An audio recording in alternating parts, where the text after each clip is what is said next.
¿Qué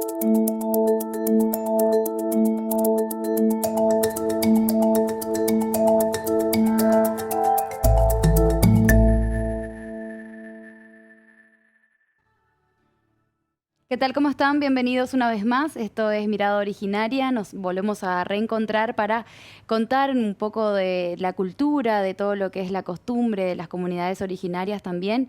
Por supuesto, con este equipo que me acompaña está con nosotros Agustín Rojas. Hola Ornella y hola a toda la gente que nos está mirando y que nos acompaña siempre en este programa que es Mirada Originaria. Y también Lucas Coglan. Hola, ¿qué tal? Sean todos bienvenidos. Y también le damos la bienvenida al profesor Juan Carlos Cosio, que nos acompaña en la edición de hoy. Bienvenido.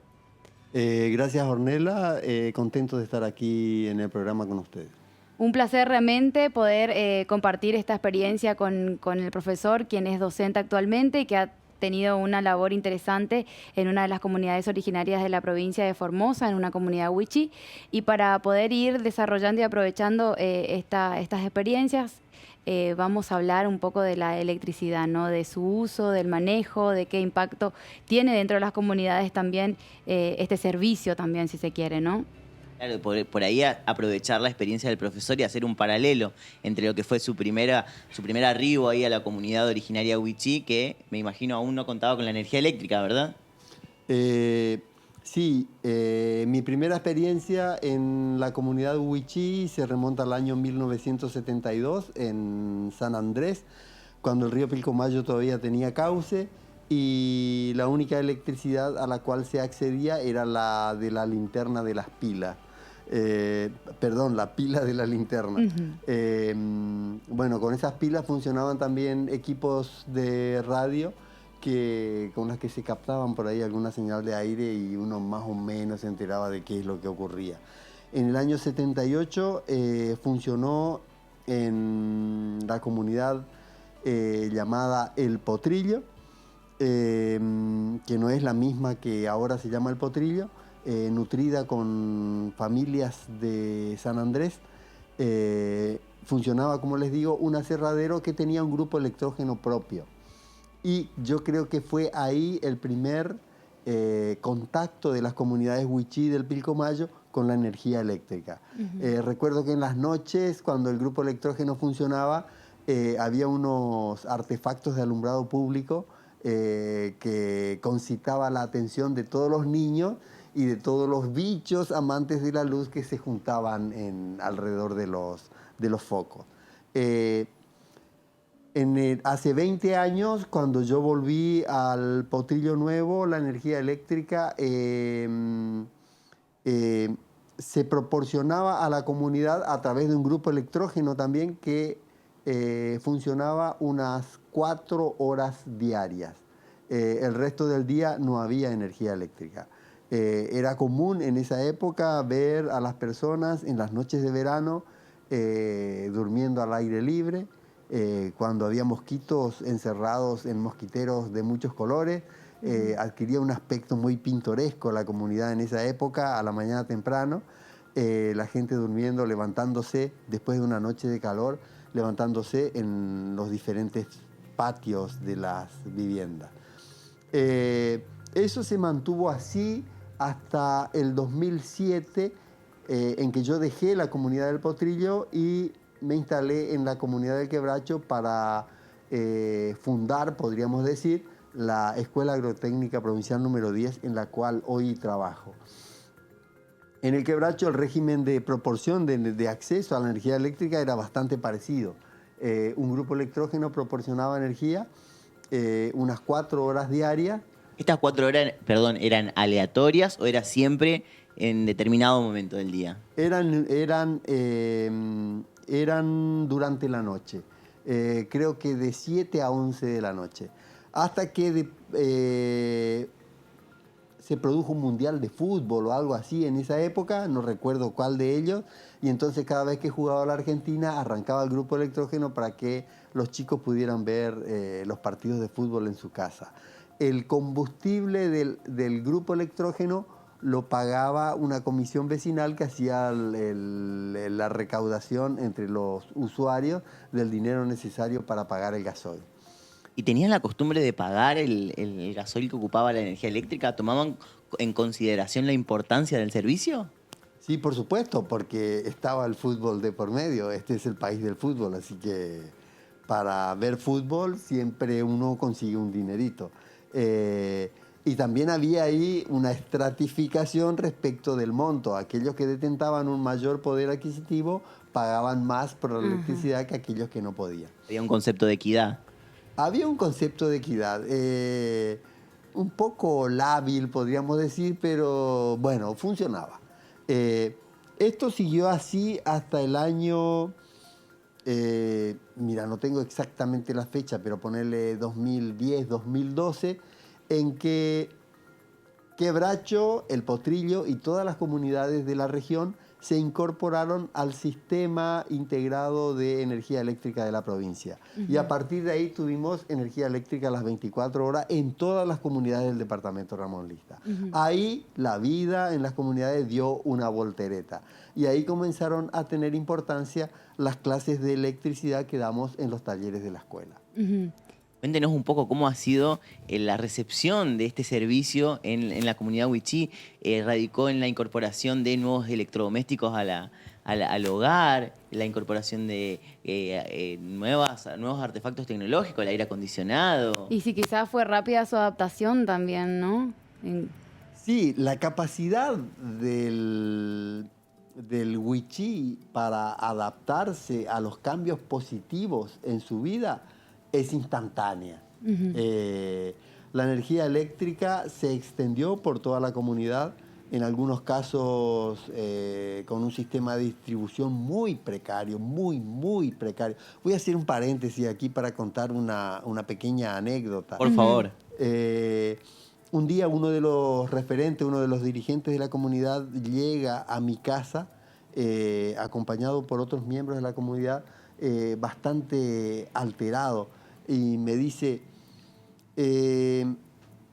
Cosio, vos hiciste la extensión de la red que lleva electricidad a la casa de Lorenzo. Y le dije: no, yo no participé de eso. ¿Vos lo instruiste a él? Sí, le digo, fue alumno mío. Porque, ¿qué ocurre? No, porque él en lugar de utilizar cables, utilizó alambre San Martín, el que se usa para los alambrados. Y cuando fuimos nosotros preocupados por la precariedad de esa extensión que podía poner en peligro la vida de la gente, el usuario dijo: el profe Cosio me enseñó. Bueno, yo le aclaré que yo no pude haber enseñado tal cosa y que lo que había que hacer era retirar esos alambres que estaban funcionando como cables. Así se hizo y después el usuario consiguió cables y resolvió bien su problema. Qué bárbaro. Sí, el acceso al servicio de energía eléctrica a lo largo de todo el día provocó una serie de grandes cambios en la comunidad, porque aquellos que detentan un mayor poder adquisitivo pudieron acceder al uso de electrodomésticos. Lo primero que se propagó fue el freezer, por la incidencia que tiene en la conservación de alimentos. Tenemos que pensar que en el trópico formoseño hubieron muy pocos métodos tradicionales para la conservación de alimentos. ¿Conoce alguno? Sí, he visto ahumar pescados cuando vienen los cardúmenes y se capturan muchos ejemplares, mucho más de los que pueden ser consumidos de inmediato. Se hace un encatrado, dicen los wichí, sobre los cuales se extienden los pescados eviscerados y descamados, porque generalmente son sábalos, y abajo se hace un fuego que genera una enorme cantidad de humo, y bueno, el pescado se ahuma y se conserva mucho más tiempo que si no se realizara este proceso. ¿Y la carne de vaca? ¿Sabe cómo se conservaba antes de la instalación del freezer? La carne de vaca... Primero, si consumían carne de vaca. Exactamente, se consumía muy poco, o sea, había poco acceso a la carne de vaca. Es por esta razón que tienen tanta popularidad, digamos, el ganado caprino. Vos carneás un chivo y tu familia lo consume en el mismo día. Con una vaca la cosa es levemente distinta. Se incurre en grandes desperdicios con una vaca y no ocurre lo mismo con una cabra. Pero está no en la etnia wichí, sino en la cultura criolla, la cecina y el charqueado que se hace con la vaca. El charqueado nos han contado los hermanos de la comunidad Toba, que era el método por excelencia para conservar la carne un periodo un poco más prolongado antes del consumo. Yo no tengo recuerdo, probablemente no lo vi todo tampoco, no tengo recuerdos de haber visto en casas familiares wichí la carne charqueada secándose al sol. En las habitaciones criollas sí. Lucas, sí. Perdón. No, le quería preguntar acerca de cómo se hacían las instalaciones domiciliarias dentro de la comunidad. Es una buena pregunta, Lucas.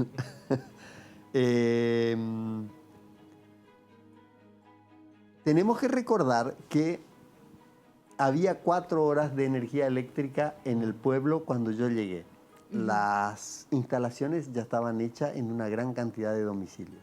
En otra cantidad de domicilios que empezaron a acceder a la electricidad después de este tiempo, yo participé como ejecutor de la instalación eléctrica en muchos casos. Personalmente, con mi equipo de herramientas, personalmente yo hice la instalación. Y tuve la enorme fortuna de tener 3 o 4 alumnitos avispados que aprendieron a hacer instalaciones eléctricas y ellos, en la medida de sus posibilidades, fueron resolviendo. Algunas veces supervisé el trabajo de estos chicos y la idea de las clases de electricidad era justamente esta, que los chicos puedan resolver las instalaciones eléctricas no muy complejas de sus casas. ¿Y esto se logró, profesor? ¿Se puede observar como un, digamos, como un oficio también? ¿Se logró tal cosa? Mis aspiraciones siempre fueron mucho mayores de lo que hemos logrado. Sí, hay chicos que hacen instalaciones eléctricas, hay chicos que conocen el funcionamiento de los circuitos. La calidad yo no podría decir que son instaladores electricistas, sobre todo porque las instalaciones generalmente son externas, los cables van a la vista, se utilizan artefactos de comando del tipo externo, una instalación como la que tenemos acá en el estudio embutida en la pared no se usa. Entonces, como instaladores electricistas de cables a la vista, podríamos decir que no es difícil encontrar alguno. O por lo menos para satisfacer la necesidad de tener iluminación dentro de las características de su domicilio. Exactamente, exactamente. Las modificaciones dentro del domicilio las resuelve el chico. Iluminar un dormitorio nuevo que se le hizo a la casa lo resuelven ellos. Perfecto. ¿Y las características de las casas difieren entre sí? Sí, hay casas, hay distintos planes de viviendas que pasaron por el quebracho. Hay casas de madera, de un primer plan de vivienda de hace 40 años. Hay casas de material tradicional, digamos, ladrillo. Hay casas del sistema antiguo de horcones de madera, paredes de adobe y techo de tierra, hoy electrificada. Hay viviendas del programa DIRLI, de la que hablamos en otros programas. Y hay viviendas mucho más precarias. Yo siempre digo, son 4 escarbadientes con una cartulina arriba. Hasta es exagerado esto que digo, pero te da una idea de el grado de precariedad que tienen algunas viviendas.